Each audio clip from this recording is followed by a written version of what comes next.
Oke, Bismillahirrahmanirrahim. Assalamualaikum warahmatullahi wabarakatuh. Pada malam hari ini kita berkumpul untuk presentasi dengan mata kuliah NPT ya. Dan kesempatan kali ini saya, Sri Maulida dan Bu Winda akan mempresentasikan metode penelitian. Sebelumnya mari kita berdoa dengan membaca suratul Fatihah. Al-Fatihah.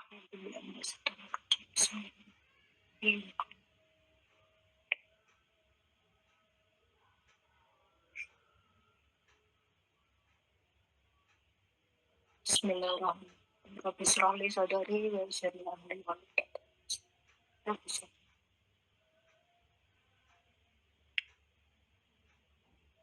mulai ya teman-teman. Materi kali ini yaitu metode penelitian kuantitatif. Pada kali ini Ibu dosen Ustadzah Carolina Rahmawati MA berhalangan hadir karena babynya sedang sakit. Mudahan diberikan kesembuhan dan diberikan kesabaran dan ketabahan buat beliau. Di sini saya dengan Siti Maulida bersama Winda Puspitasari akan mempresentasikan metode penelitian kuantitatif. Mengapa penelitian kuantitatif itu penting? Latar belakangnya karena fondasi ilmu pengetahuan di mana penelitian ilmiah itu merupakan kegiatan pokok dalam dunia akademik untuk menemukan, mengembangkan, dan menguji pengetahuan secara sistematik. Kemudian metode kuantitatif ini memastikan keabsahan dan keandalan hasil penelitian melalui pengukuran objektif dan analisis statistik. Yang kedua, alasannya yaitu pembentukan karakter ilmiah, di mana mahasiswa dilatih berpikir sistematis, kritis, dan analitis terhadap fenomena empiris dalam bidang keilmuan masing-masing. Kemampuan ini bukan hanya tuntutan akademis, tetapi bagian penting dari pembentukan karakter peneliti profesional. Kita mulai pada definisi apa itu penelitian kuantitatif. Dari Sugiono itu mengatakan bahwa pengukuran objektif, pendekatan yang menekankan pada pengukuran objektif dan analisis statistik terhadap data numerik. Kemudian ini berlandaskan pada positivisme, yaitu menggunakan filsafat positivisme untuk meneliti populasi atau sampel dengan instrumen tersandar, di mana yang kedua yaitu data dianalisis secara kuantitatif untuk menguji hipotesis dan menemukan hubungan sebab akibat. Tujuan utamanya yaitu menemukan hubungan sebab akibat ini di antara dua variabel atau beberapa yang dapat diuji secara empiris dan digeneralisasikan pada populasi yang lebih luas. Dalam penelitian kuantitatif itu ada 5 karakteristik utama. Yang pertama bersifat objektif, di mana data itu diperoleh melalui instrumen yang tersandar dan terukur, meminimalkan bias subjektif peneliti. Yang kedua terstruktur, mulai dari dosen penelitian disusun secara sistematis sejak awal dengan langkah-langkah yang jelas. Yang ketiga menggunakan data numerik angka. Hasil penelitian dinyatakan dalam bentuk angka yang dapat diukur dan dibandingkan. Yang keempat yaitu analisis statistik, digunakan untuk menguji hipotesis dan menentukan signifikansi hubungan antar variabel. Yang kelima generalisasi,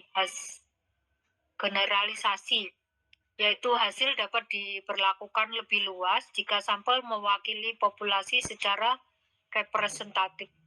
atau mewakili ya. Pondasi teori positivisme yaitu pertama adanya realitas objektif.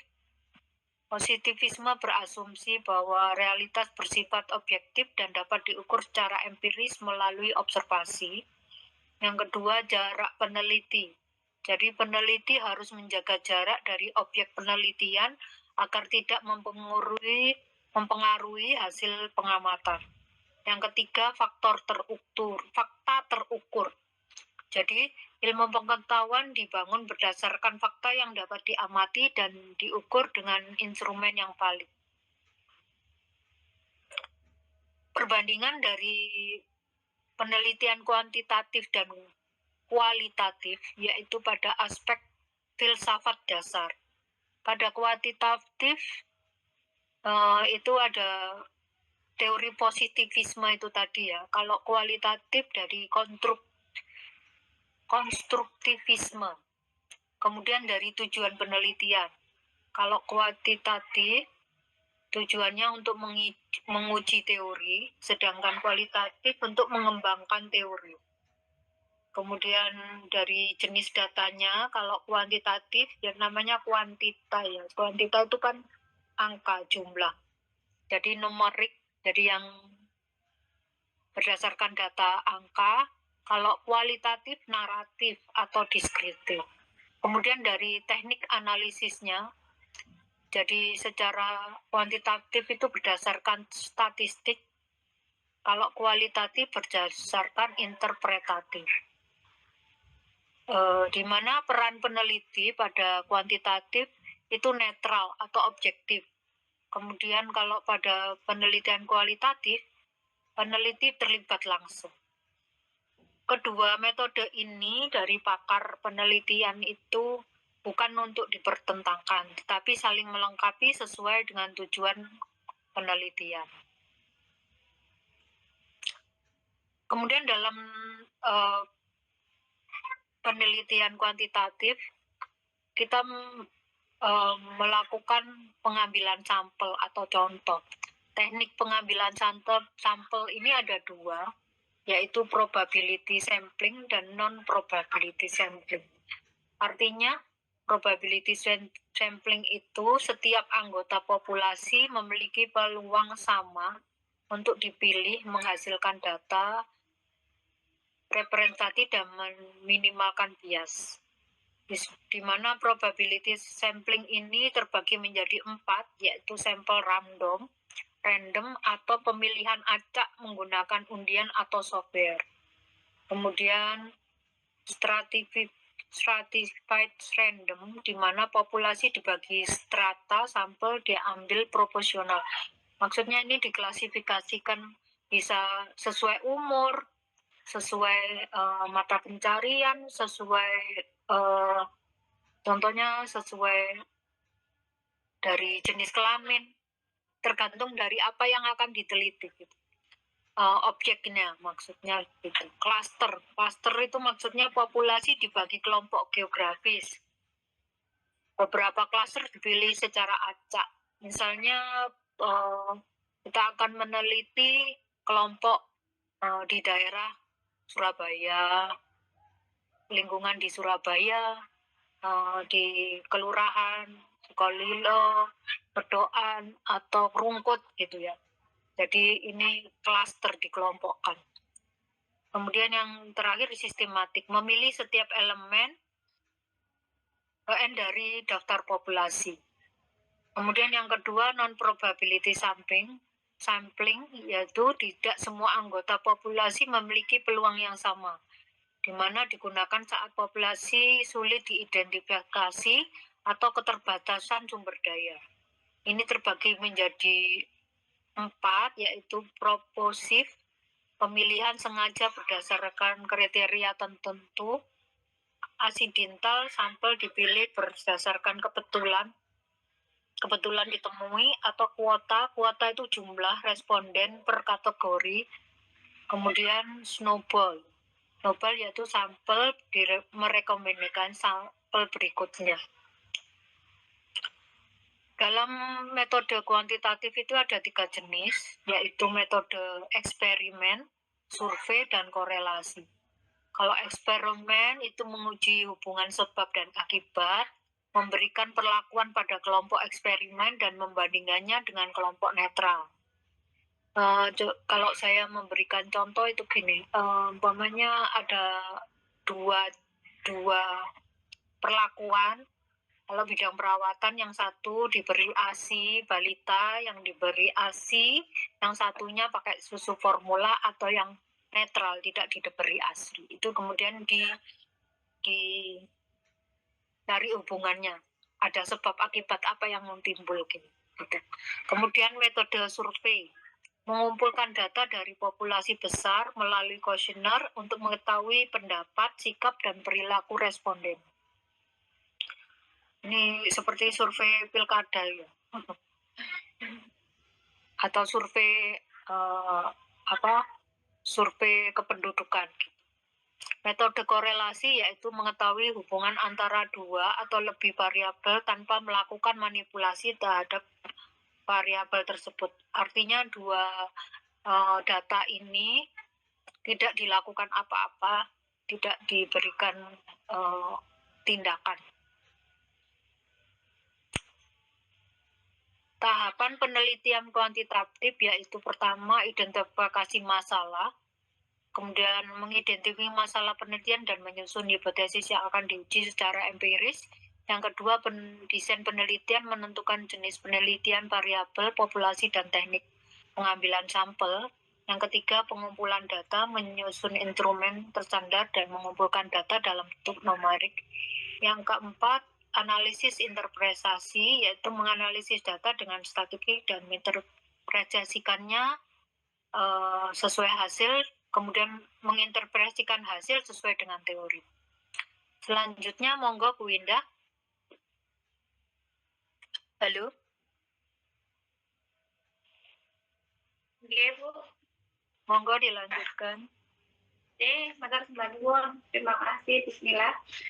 Langkah 1 sampai 3, yaitu memulai penelitian. Yang pertama yaitu menentukan topik. Menentukan topik ini, pilih topik yang relevan, spesifik, dan dapat diteliti secara empiris. Topik harus sesuai dengan bidang keilmuan dan memiliki data yang dapat diukur. Merumuskan masalah. Susun rumusan masalah dalam bentuk pertanyaan yang menuntut jawaban faktual dan dapat diuji secara kuantitatif. Menyusun hipotesis atau hipotesa. Buat dugaan sementara tentang hubungan antar variabel. Tentukan variabel X dan variabel Y serta kontrol. Perbandingan teknik sampling.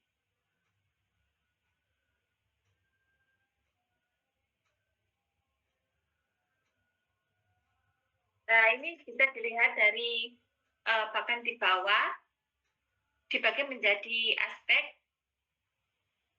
probability sampling dan non-probability sampling. Yang aspek itu seperti peluang terpilih, kalau probability itu sama bagi seluruh anggota populasi, yang non tidak sama atau bergantung peneliti. Aspeknya tujuan utama, yang pro T yaitu representatif dan generalisasi, yang non eksplorasi dan pemahaman mendalam. Aspek ketepatan hasil, yang probability lebih tinggi, yang non relatif rendah. Yang terakhir biaya dan waktu, yang probability itu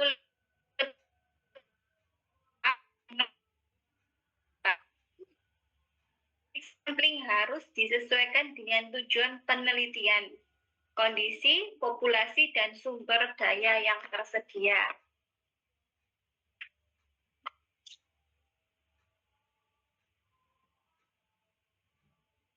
Instrumen penelitian yang valid. Jenis instrumen. Kuesioner, angket, skala Likert, atau lembar observasi yang dirancang untuk mengumpulkan data numerik atau angka. Validitas. Sejauh mana instrumen mengukur apa yang seharusnya diuji dengan person product, momen atau analisis faktor. Reliabilitas, konsistensi hasil jika diulang dalam kondisi serupa. Diuji dengan convex alpha, nilainya harus lebih dari 0,7.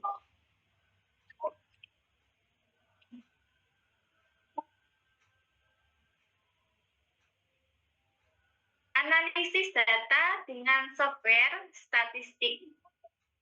Tahap analisis data adalah tahap penting untuk menguji hipotesis menggunakan software seperti SPSS, MOS, atau Excel. Jenis analisis dibagi menjadi dua, yaitu deskriptif, median, frekuensi untuk menggambarkan data. Inferensial, uji T, ANOVA, regresi untuk menguji hipotesis. Hasil harus diinterpretasikan hati-hati dengan membuat tabel, grafik, dan interpretasi signifikasi. Nah, yang selanjutnya yaitu tips sukses penelitian kuantitatif.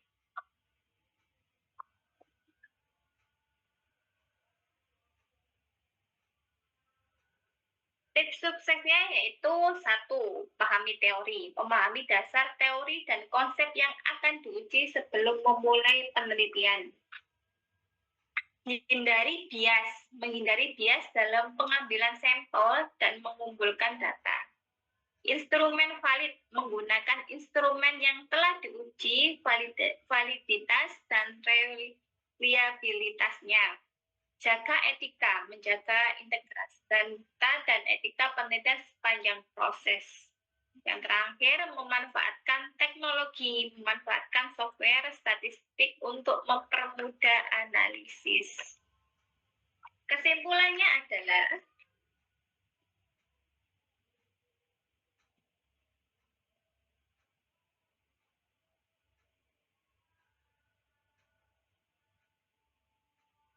metode penelitian kuantitatif adalah instrumen penting dalam dunia akademik yang memungkinkan mahasiswa menghasilkan penelitian valid, reliabel, dan dapat digeneralisasikan. Pendekatan sistematis. Penelitian kuantitatif menggunakan pendekatan sistematis berbasis data numerik dan analisis statistik untuk menguji hipotesis secara objektif. Pembentukan karakter ilmiah. Melalui metode ini, mahasiswa dilatih berpikir kritis, analitis, dan sistematis dalam menghadapi fenomena empiris. Penerapan praktis dengan memahami konsep, teori, dan tahapan penerapan, mahasiswa mampu melakukan penelitian berkualitas yang berkontribusi pada pengembangan ilmu pengetahuan. Demikian presentasi dari kelompok kami. Apabila ada kurang, mohon ditambah. Apabila ada pertanyaan, monggo juga. Terima kasih. Saya kembalikan kepada Ibunda Mominda.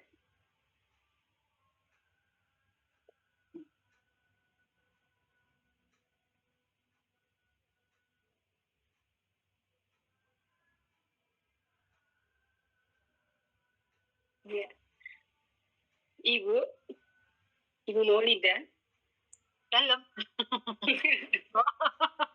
Ini apa ya, bahasanya terlalu akademik ya. Memang bahasa penelitian ya. Oh, iya juga. Saya pun. Aku nggak seberapa mudeng nih Bu. Kalau bisa tolong jelaskan lagi dengan bahasa yang awam dan mudah dipahami. Metode kuantitatif itu seperti apa sih Bu? Jadi gini, itu tadi kan kesimpulannya bahwa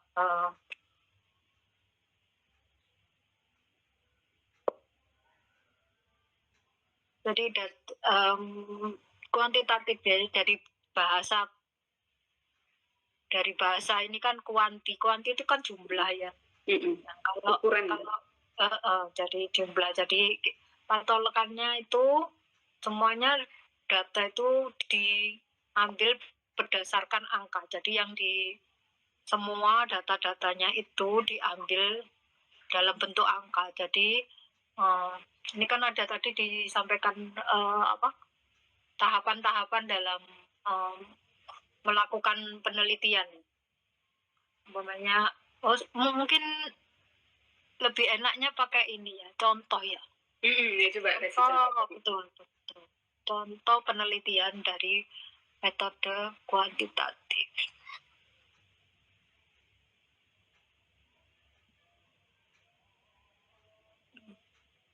Share.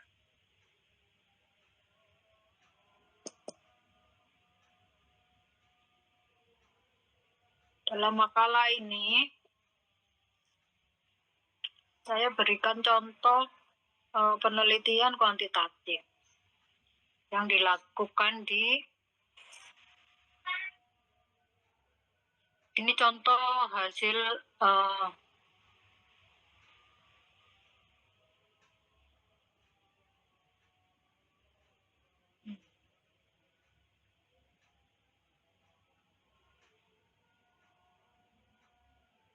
karena kalau dijelaskan secara kata-kata pun akan gelambiar. Biasanya gelambiar itu apa? Remang-remang gitu. Remang-remang. Iya, tidak. Ini dalam pembahasan ini. Jadi udah share PPT kelihatan? Ya ada belum? Masih tetap PPT yang tadi. Oh iya. Ganti. Tutup. Udah tutup ya? Belum.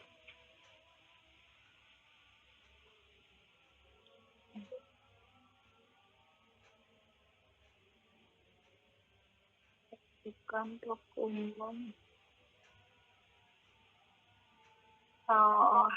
Apa ya? Judulnya makalah apa judul?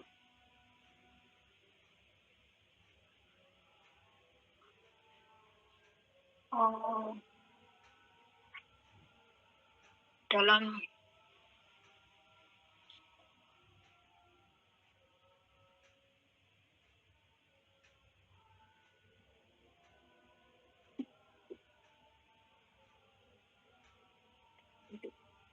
tugas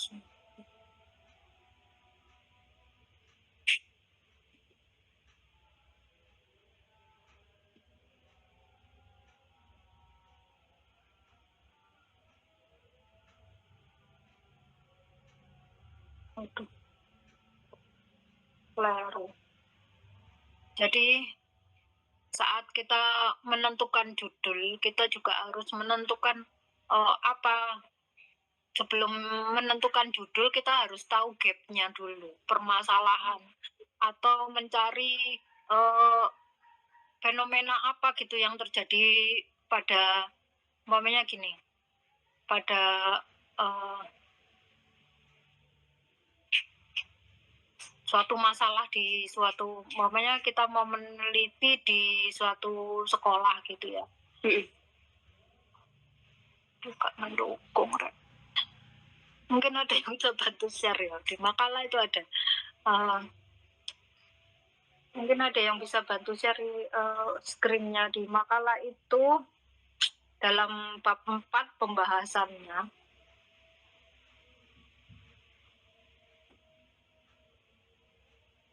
Karena tidak di PPT. Makalahnya itu yang mana ya, Bu? Loh, kan udah saya share itu di apa?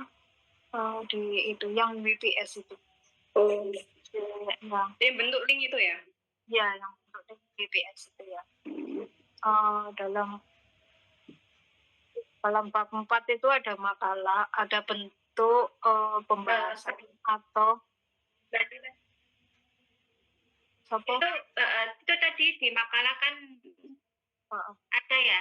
Ini sambil di apa di share sama Bu Ida, saya tambahkan sedikit untuk yang belum tahap skripsi ya. Pada intinya itu metode kuantitatif itu metode penelitian. Semua nanti kita itu nanti akan membuat skripsi ya. Sebelum skripsi kita akan sebelum skripsi itu kita proposal. Dan di situ itu ada kuantitatif. Nah, kuantitatif itu merupakan pendekatan ilmiah yang berfokus pada angka atau pengukuran dengan angka.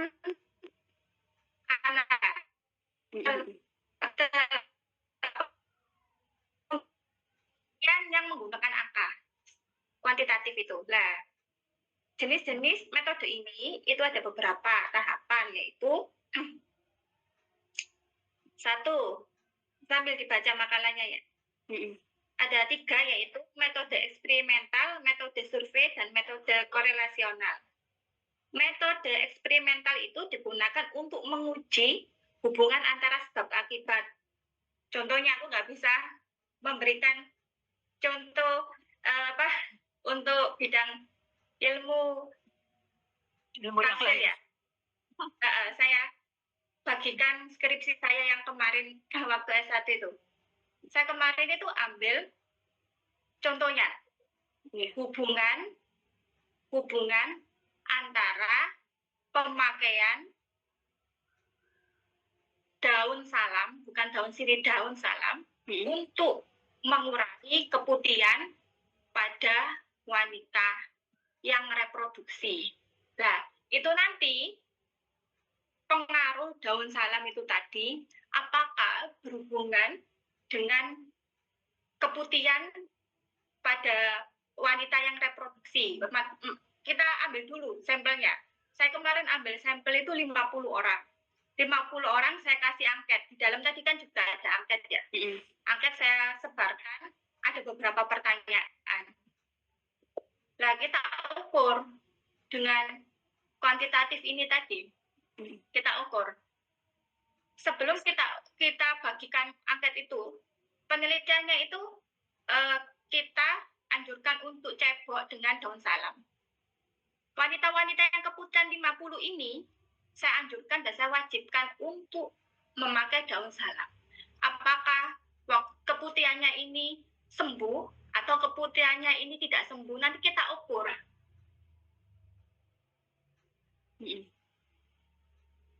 Gitu ya. Ada akibat.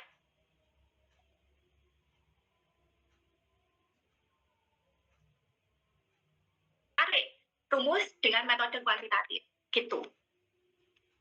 Mungkin mari kita bisa menambahkan. Itu apa waktu skripsi saya kemarin itu. Iya, kalau jadi gini, umpamanya semuanya itu berdasarkan dengan angka. Jadi iya benar, angka.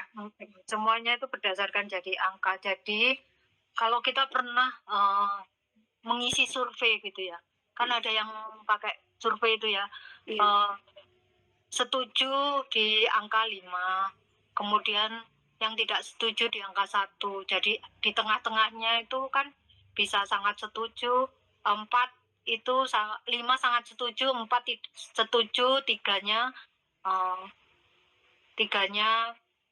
netral gitu ya. Umpamanya kemudian 2 tidak setuju, yang 1 sangat tidak setuju. Nah, itu untuk menentukan angkanya, untuk menentukan min. Itu kan tadi ada ya di dalam itu ada min, ada median. Itu untuk nah itu semuanya diskor nanti. Umpamanya kita kayak saya contohkan bilang penelitiannya Bu Winda tadi. Yang diberi angket itu akan mengisi. Nah, ini apa yang jadi kita menentukan dulu masalahnya apa, kemudian itu sesuai dengan masalah, kemudian dengan tujuannya seperti apa, kemudian perlakuannya seperti apa, itu ditentukan waktu dimulai dari buat proposal itu dulu. Setelah itu, kalau itu sudah disetujui, baru kita tahapannya sesuai tahapan itu tadi ya, menentukan masalah, kemudian menentukan pakai angklet apa, samplingnya harus dikategorikan wanita yang apa, reproduksi, maksudnya masuk produktif. Jadi yang biasa keputihan kan anak usia yang sudah mau datang bulan, ya usia produktif, sampai kalau menopause nggak mungkin kan sudah keputihan gitu ya, kan sudah ini itu dianggap jadi dikategorikan umurnya, jadi wanita umur produktif itu. Jadi tahapan-tahapan itu yang akan dijadikan angka, tahapan-tahapan dari data-data itu. Jadi semuanya kalau sudah menemukan angka-angka itu tadi, hasil surveinya itu tadi, kemudian dimasukkan, diberi skor, setelah itu dihitung, dimasukkan dengan menganalisisnya pakai itu tadi, pakai software, kemudian ada yang pakai Innova, UJT, ya itu tadi.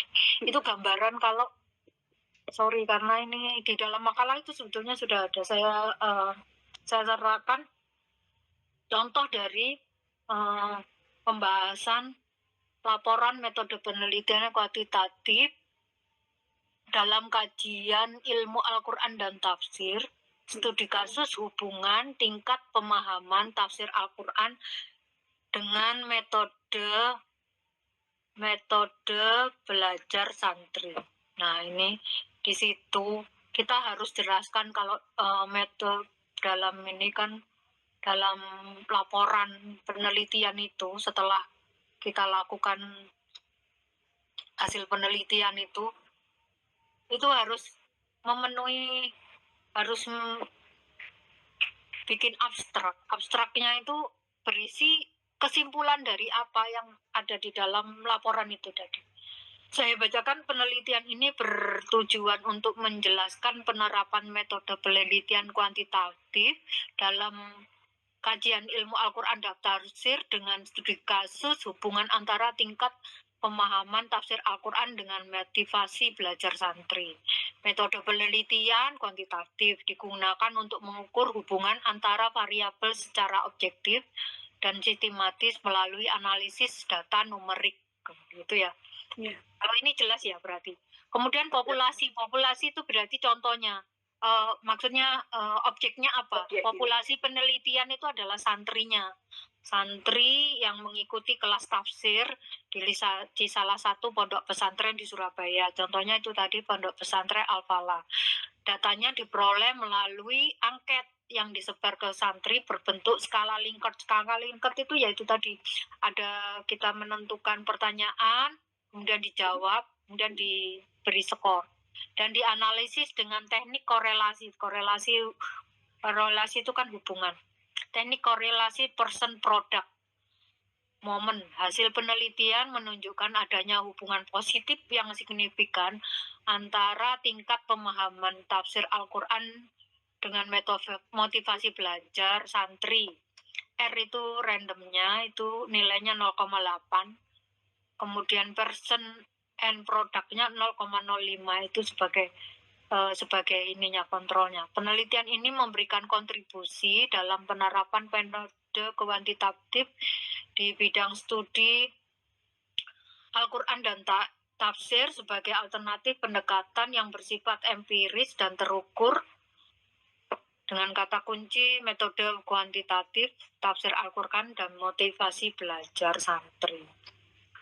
Kalau di dalam laporan ini kita harus mencantumkan sama, ada pendahuluannya, kemudian bukan latar belakang, pendahuluan sama, di dalamnya ada latar belakang, kemudian ada tujuannya, ada rumusan masalahnya dan ada tujuannya. Tapi lebih ringkas dijadikan sebagai suatu paragraf. Kemudian tujuan tinjauan pustaka. Tinjauan pustaka ini kita mengambil dari literatur apa gitu ya. Itu ya, teori-teorinya maksudnya gitu. Kemudian metode penelitian. Jenis metode penelitiannya apa yang digunakan dalam laporan ini? Contohnya di sini menunjukkan pendekatan kuantitatif korelasi dengan tujuan untuk mengetahui hubungan antara dua variabel sesuai dengan teori yang tadi ya, yang dibaca yang di depan, yaitu tingkat pemahaman tafsir Al-Quran sebagai data variabelnya X, kemudian motivasi belajar santrinya sebagai variabel Y. Kemudian populasi sama sampelnya apa? Populasi penelitian itu tadi adalah santri sebanyak 120 yang mengikuti program pengajian tafsir di Pondok Pesantren Al-Falah Surabaya. Kemudian diambil sampelnya secara random 60 responden menggunakan teknik random sampling. Maksudnya random jadi secara acak ya. Instrumen penelitian dalam laporan itu dikumpulkan melalui kuesioner. Kuesioner yaitu tadi yang saya contohkan, diberi berbentuk skala Likert dengan 5 pilihan jawaban singkat, yaitu mulai dari sangat setuju hingga sangat tidak setuju. Variabel X-nya pemahaman tafsir, diukur melalui 10 pertanyaan, tingkat pemahaman konteks ayat, asbabun nuzul, dan makna tematik. Jadi dalam pertanyaan itu harus memuat ini tadi, konteks ayat, asbabun nuzul, tematik, ada 10 pertanyaan, kemudian variabelnya Y ada 10 pertanyaan juga. Itu berisi pertanyaan tentang semangat mengikuti pelajaran tafsir, minat membaca kitab tafsir, dan konsistensi belajar. Kemudian dimasukkan dalam analisa data. Ini menggunakan softwarenya Person Product Moment dengan bantuan software SPSS versi 26.02. Kemudian nilai korelasinya R menunjukkan arah dan kekuatan hubungan antara kedua variabel. Nah, kemudian hasil penelitiannya menunjukkan nilai korelasinya R-nya randomnya itu 0,68 dengan P dan T-nya 0,05 yang berarti terdapat hubungan positif dan signifikan ya. Seperti yang dibacakan Bu Winda lagi, tadi kan ada kriteria dari data korelasi itu nilainya kan harus lebih dari 0,5 ya Kak. 0, lebih atau sama dengan 7 ya? 0,7. Iya, 0,7. Lebih atau sama dengan 0,7 ya.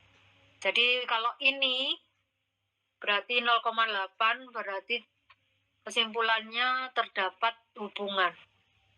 Semakin tinggi tingkat pemahaman santri terhadap tafsir Al-Quran, jadi semakin tinggi pula motivasi mereka untuk belajar. Hasil ini kan sejalan dengan teori dari tinjauan pustaka itu tadi, menurut Bandura 1986 mengenai self-efficiency yang menyatakan bahwa keyakinan seseorang terhadap kemampuan dirinya mempengaruhi semangat dan resistensinya dalam belajar. Dengan demikian, peningkatan pemahaman tafsir dapat memperkuat keyakinan dan motivasi santri untuk terus belajar.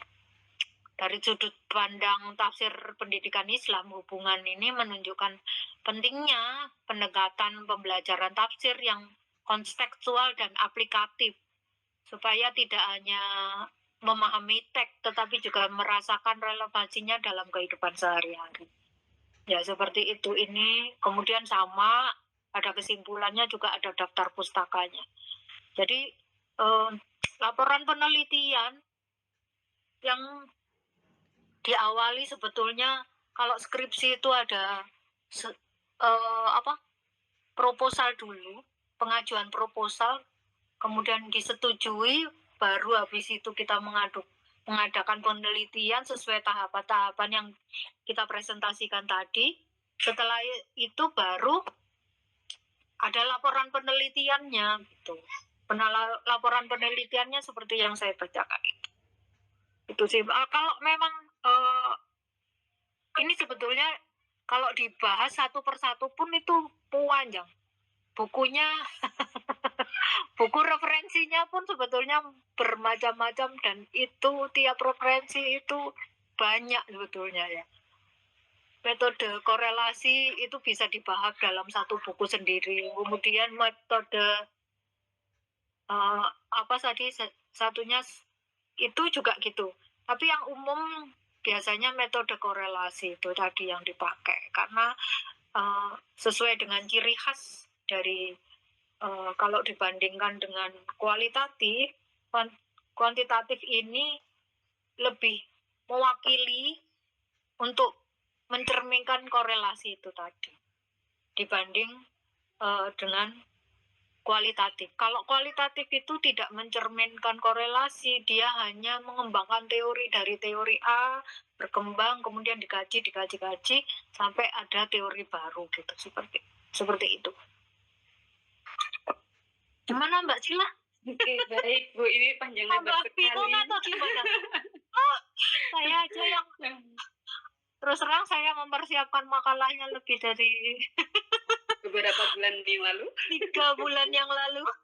Masya Allah. Tapi itu pun dibaca pun masih belum. Karena saya pun kuliah sudah lama ya. Itu intinya pembelajaran. intinya itu ya data yang terukur gitu ya.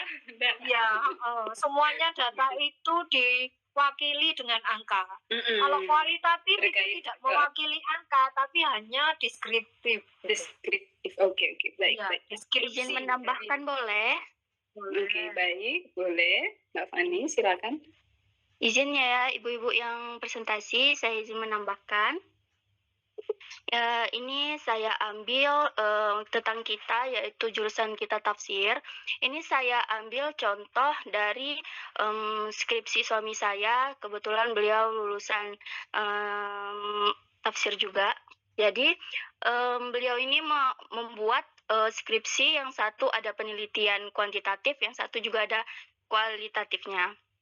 Nah, penjelasan mengenai penelitian kualitatif, ini kita ambil yang mudahnya aja, agar kita sama-sama mengerti, yang merupakan satu langkah penelitian untuk mendapatkan data deskriptif. Nah, intinya tuh penelitian itu, yang penelitian kualitatif itu tuh berupa kata-kata dan gambar. Nah, poinnya seperti itu. Nah, metode penelitian ini tuh dicontohi dengan misalnya nih, ada kata-kata kualitatif menjawab pertanyaan, contoh tentang atau bagaimana, contoh misalnya bagaimana ayat itu sebuah diturunkan, nah pertanyaan seperti itu, atau tentang ada pertanyaan mengenai mengapa ayat tersebut diturunkan, nah seperti itu. Nah itu tuh baru kan itu otomatis kan sebuah penjelasan tuh, ada pertanyaan mengapa, bagaimana, atau apa. Nah itu tuh cara jawabnya yaitu dengan kata-kata dan gambar. Nah, itu tentang kualitatif. Intinya tuh seperti itu. Kalau misalnya kuantitatif, kualitatif tadi yang itu. Kalau yang kuantitatif itu tuh mengenai jumlah. Contoh nih, kita kan tafsir, mau mengambil kuantitatif. Kita bisa ngambil, misal kita pengen tahu nih dengan lafaz sholah di dalam ayat Al-Quran, di dalam Al-Quran tentang sholat itu ada berapa, misalnya gitu di dalam Al-Quran, berapa maknanya. Nah, ternyata yang sudah didapati yaitu tentang sholat ada yang artinya salam sejahtera, selamat sholat 5 waktu, sholat asar. Nah, pokoknya banyak maknanya. Intinya ada 12 makna di dalam satu Al-Quran tentang sholat. Nah, itu contoh kuantitatif. Jumlahnya. Misalnya nih kita nih mau ngambil pakai kuantitatif, nanti kan suatu saat nanti kita juga bakalan ngerasain. Nah, kita mau mengenai penelitian nih, sholat di dalam Al-Quran gitu kan. Kata sholat, artinya apa aja di dalam Al-Quran gitu. Ada berapa juga dia beli kata sholat ini di dalam Al-Quran. Nah, ternyata sudah kita cari nih. Kita cari, ternyata ada 12. Nah, itu kuantitatif. Benar tadi yang sudah disampaikan oleh presentasi gitu. Mengenai intinya tuh tentang angka. Nah, kalau yang kualitatif tadi tuh tentang kata-kata sama gambar. Ada gambar, deskriptif yang selainnya ada pertanyaan, mengapa ayat tersebut gini, apa arti ayat tersebut gini, terus bagaimana ayat tersebut bisa diturunkan gini. Nah, itu kualitatif tadi kan gitu. Kalau kuantitatif yang itu tadi, sholat, kita mau penelitian sholat. Ada berapa sholat itu di dalam ayat Al-Quran? Nah, gitu. Nanti kita cari, ketemu ternyata ada 12 dan maknanya pun banyak, ada salam sejahtera, selamat, sholat 5 waktu, sholat asar, sholat Jumat dan lain-lainnya. Jadilah 12 makna sholat di dalam Al-Quran. Nah, itu contoh tafsir dengan sesuai jurusan kita. Kebetulan itu udah diteliti sama suami saya sendiri. Ya, itu saja yang saya bisa tambahkan. Mohon maaf kalau ada salah. Terima kasih. Terima kasih Mbak Fani. Bu Mailida, untuk kuantitatif itu kan ada sampling atau probability ya. Nah, yang disampaikan Mbak Fani itu tadi nggak ada sampling ya. Saya kurang paham kalau masalah tafsir itu. Bu Mailida,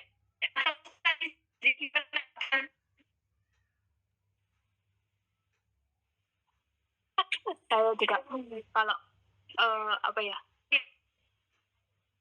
kalau yang metode kualitatif, iya, metode kualitatif itu saya belum, istilahnya apa, belum mempelajari secara detail. Cuma ya intinya itu gini, seperti yang dibilang sama Fani tadi, benar seperti itu. Tapi secara detailnya itu memang harus apa ya, sebetulnya gini, sebelum kita mempelajari, ini menurut saya ya, menurut pendapat saya dan pengalaman saya gitu, sebelum kita mempelajari metode penelitian tafsir ini, harusnya kita itu belajar secara umumnya dulu. Kan ini kan metode penelitian tafsir secara khususnya kan tafsir ya.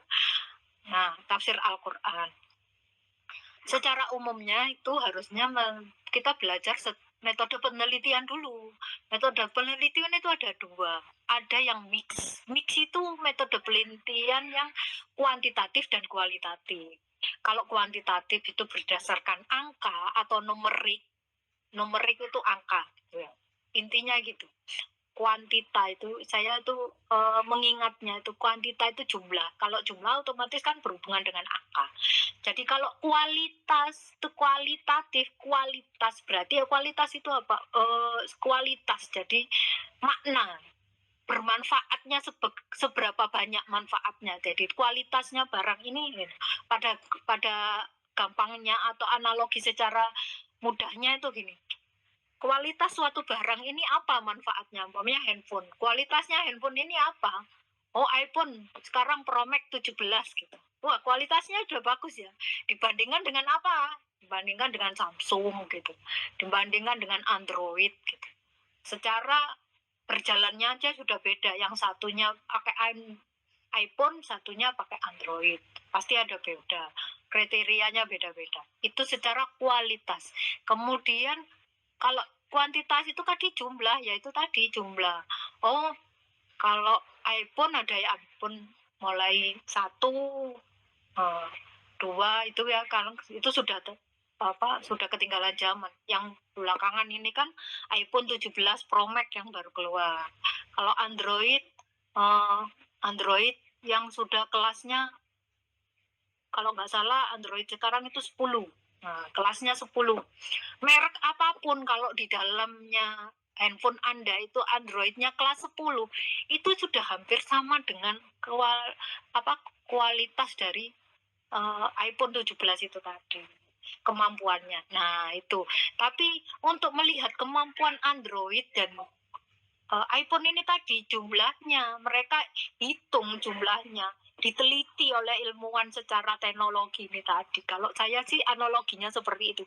Dan itu gampang. gampang kalau kita menganalogikan secara umum. Karena kita metode prodi kita itu ilmu tafsir dan Al-Qur'an, ilmu Al-Qur'an dan tafsir. Jadi kita baru masuk secara khususnya dalam tafsir itu tadi. Seperti contoh yang dicontohkan sama Pak Fani itu. Tapi semuanya kualitas baik kuantitatif atau kualitatif itu ada kriterianya sendiri. Kalau kualitatif kriterianya seperti apa, seperti yang kita tampilkan dalam ini tadi ya, dalam presentasi ini tadi ya. Kalau yang presentasi ini tadi, kalau yang di dalam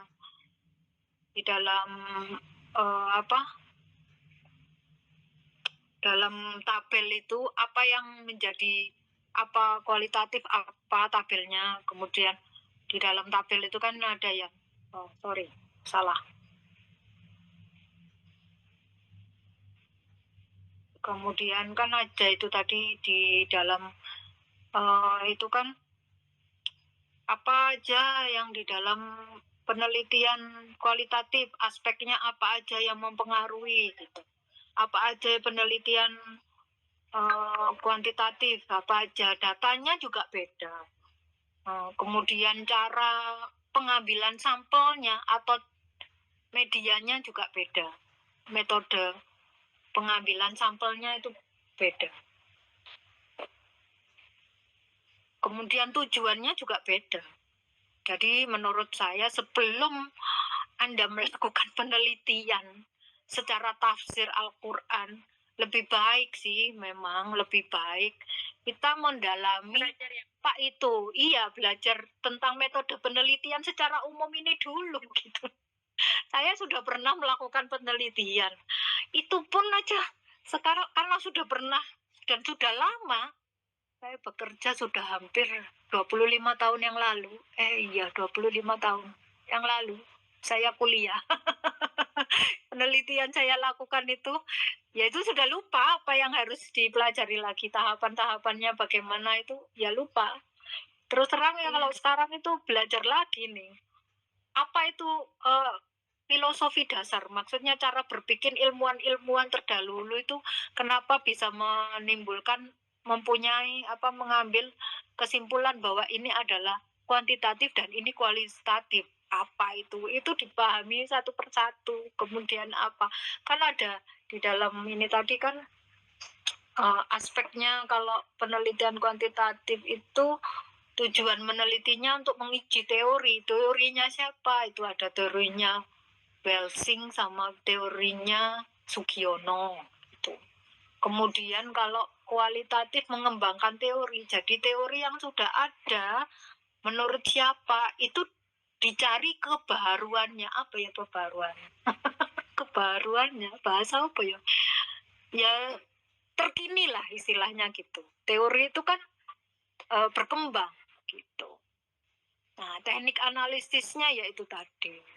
Jadi kalau kualitatif ya seperti yang saya contohkan tadi, kualitas. Jadi setelah diteliti akan diinterpretasi, akan digambarkan seperti apa. Kalau kuantitatif harus dijelaskan secara statistik. Jadi statistik itu semuanya berhubungan dengan angka itu loh. Saya ingat juga waktu beliau Ustaz Dalina menjelaskan kalau kuantitatif itu ya pokoknya secara gampangnya, kalau kuantitatif itu semuanya harus berdasarkan angka. Jadi kalau kita mau ngambil penelitian ini ya semuanya harus diinterpretasikan semuanya dalam bentuk angka gitu. Jadi kalau kuantitatif kalau kuantitatif dalam bentuk angka, kalau kualitatif ya semuanya harus dideskripsikan atau dijelaskan. Bahasa Indonesianya deskripsi itu dijelaskan. Penjelasan bisa dalam bentuk gambar, dalam bentuk kata-kata. Kalau dalam Al-Qur'an ya kita harus mencari hadisnya, itu sanadnya, matannya ya itu.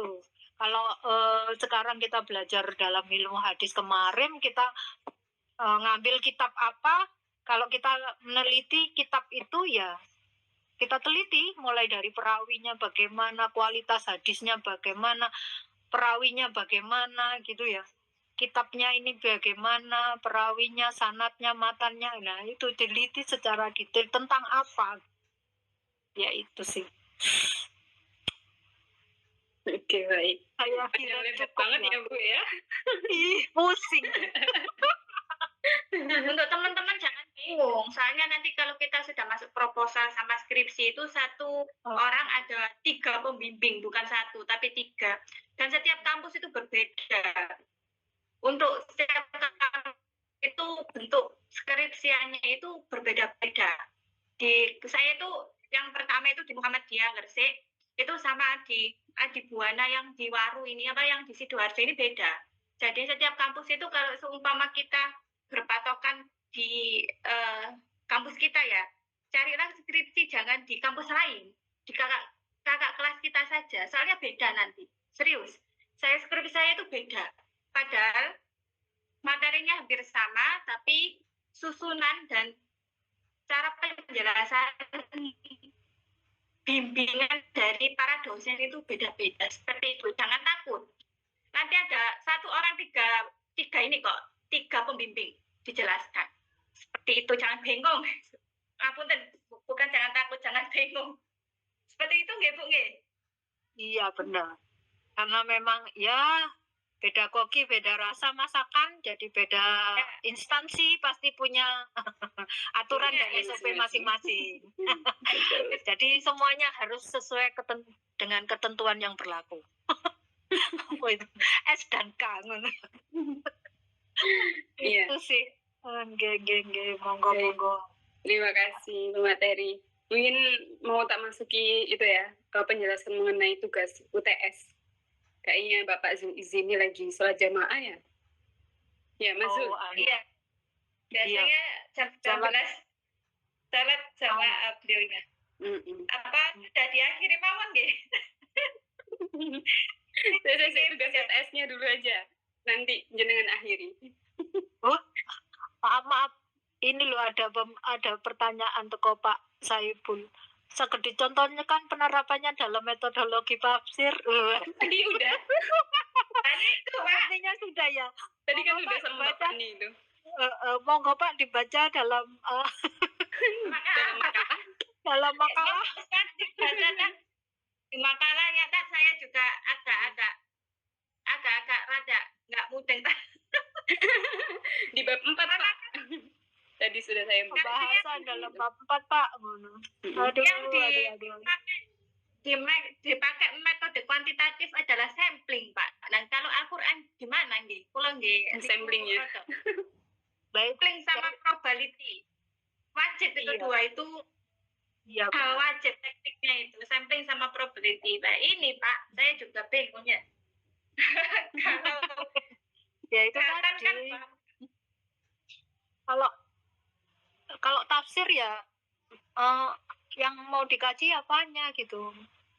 Matannya. Nah, niku Matannya tentang tema apa? Sholat, puasa, poligami. nah, samplingnya pribadi. Soalnya kan nek tafsir niku kan saklek nggih, Bu. Nek kesehatan kan bisa diotak-atik. Napa sumbernya kan ribuan nggih. Nah, tafsir niku kalau kula niki nggih bingung, Bu. Pribadi.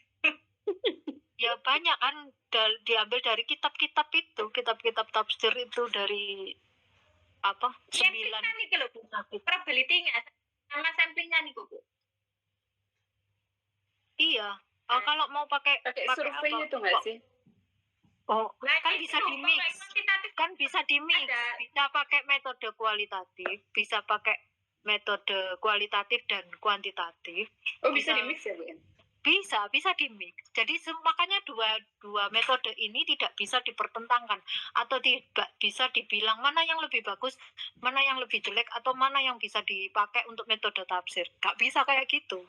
Bisa dikombinasikan dua-duanya. Sekarang pakai umpamanya apa? Kita mau ngambil metode tafsirnya itu tafsir tentang apa gitu. Kan umpamanya poligami, ya. Aduh. Saya baru baca skripsinya teman saya itu tentang tafsir poligami. Itu kan benar-benar ada kajiannya secara kontemporer gitu ya. Fikih kontemporernya sama fikih klasiknya kan. Nah itu dikaji sama dia. Saya sampai geli gitu, geli. Karena dia juga mengambilnya pakai metodenya itu mix. Jadi mix antara kualitatif dan kuantitatif. Kualitatif dan kuantitatif. Kualitatif dari segi itu tadi teorinya. Kuantitatif di mixnya pada di daerah Bogor itu banyak orang poligami. Itu saya geli juga. Loh, jadi dia ambil dari geografi di sekitar wilayah Bogor itu. Tapi belum sih dalam masih proses. Beliaunya juga lagi proses di ini, lagi proses S2-nya beliau di situ ambil judul itu gitu. Disertasinya seperti itu. Saya cuma geli aja gitu. Karena beliau lagi istilahnya apa ya? mengulang atau mengingat kembali apa itu metode. Aku ditanyain gitu ya, aku dewe teorinya cetak belajar orang kita baru belajar metode kuantitatif itu apa, metode kualitatif belum. Mungkin pertemuan berikutnya ya setelah UTS ya. Setelah UTS akan metode kualitatif. Betul. Ya. Langsung aja disambung tugas UTS-nya. Monggo. Jadi tugas UTS-nya untuk matkul MPT ini Medpen yaitu membuat artikel ilmiah berkaitan dengan Al-Quran, tapi hanya menuliskan judul, abstrak, sama sumber referensinya. Terus dengan catatan sumber referensinya itu minimal dari 10 buku. 10 buku. 10 buku, tapi bisa dimix pakai jurnal, tapi juga nggak terlalu banyak dari jurnalnya juga. Jadi nggak boleh semuanya itu dari sumbernya dari jurnal, jadi harus ada yang dari buku gitu, Bu. Itu aja. Terus nanti itu dikasih tahu mengenai alasan memilih judul tersebut itu apa. Terus apa ya tadi itu, judul sama abstraknya sama sumber referensinya itu aja. Untuk isinya itu nanti pas ketika UAS. Gitu. Kalau abstrak ada kan di dalam makalah aku contohnya. Betul. Jadi makanya enak ini tadi, soalnya sempat disinggung juga sama jenengan. Kalau abstrak itu ya menurut aku itu abstrak itu sebagai bentuk mewakili dari isi artikel. Ada pendahuluannya, ada teorinya, ada kesimpulannya. Jadi bedanya sama pendahuluan apa ya, Bu ya? Ya beda. Kalau pendahuluan cuma rumusan masalah, latar belakang, rumusan masalah sama tujuan. Kan nggak ada kesimpulannya, nggak ada tinjauan pustakanya diambil dari mana ini yang berisi dengan teorinya gini. Nggak ada kan? Dalam itu nggak. Untuk mengambil abstrak itu tadi apakah harus ngisi semuanya dulu itu baru nanti ngisi abstrak itu kayak gimana? Iya, jadi kalau kita umpamanya mengambil judul, seingatku ya caranya ya, ambil judul tentang apa? Living Quran. Living Quran tentang apa? Living Quran di mana? Living Quran tentang apa? Ini surat Yasin. Tentang apa? Living Quran pembacaan surat Al-Waqiah. Al-Waqiah. Setiap pagi. Setelah sholat subuh gitu ya. Setelah kultum atau sholat sebelum itu. Nah itu ngambil referensinya dari mana itu dijadikan satu dari situ. Latar belakangnya apa, lingkungan ini kok ngono. Latar belakangnya apa, kemudian masalahnya apa, kemudian tujuannya apa. Nah sudah mewakili itu. Nah, teorinya dimasukkan juga sekalian di situ. Di abstrak itu tadi. Iya. Kan ono kan nenggone itu tadi kan. Teorinya ya enggak semua. Tapi kita ngambil umpamanya dari 10 itu disimpulkan. Disimpulkan. Apa kesimpulannya menurut A, B, C, D. Buku ini umpamanya menurut Prof. Quraish Shihab apa menurut Buya Yahya, ini bukunya Buya Yahya gitu ya. Menurut Gus Baha, bukunya Gus Baha itu apa? Oh ternyata fadilahnya sampai ada fadilahnya seperti ini. Kemudian diambil kesimpulannya Udah itu kalau gitu cuma itu namanya artikel. Iya. Itu cuma artikel gitu aja, hanya menjelaskan secara deskripsi itu aja. Ya menjelaskan deskripsi itu bahasa ilmiah dari arti kata penjelasan. Jadi bahasa ilmiah yang tentang kuantitatif, kualitatif, deskripsi, kemudian korelasi itu apa? Hubungan. Padahal bahasa Indonesia itu adalah hubungan. Yang gampang itu hubungan. Aku sampai mana aku ya baru belajar beberapa bulan ini wala ya itu tadi korelasi, hubungan sebab akibat, menganalisis itu apa sih?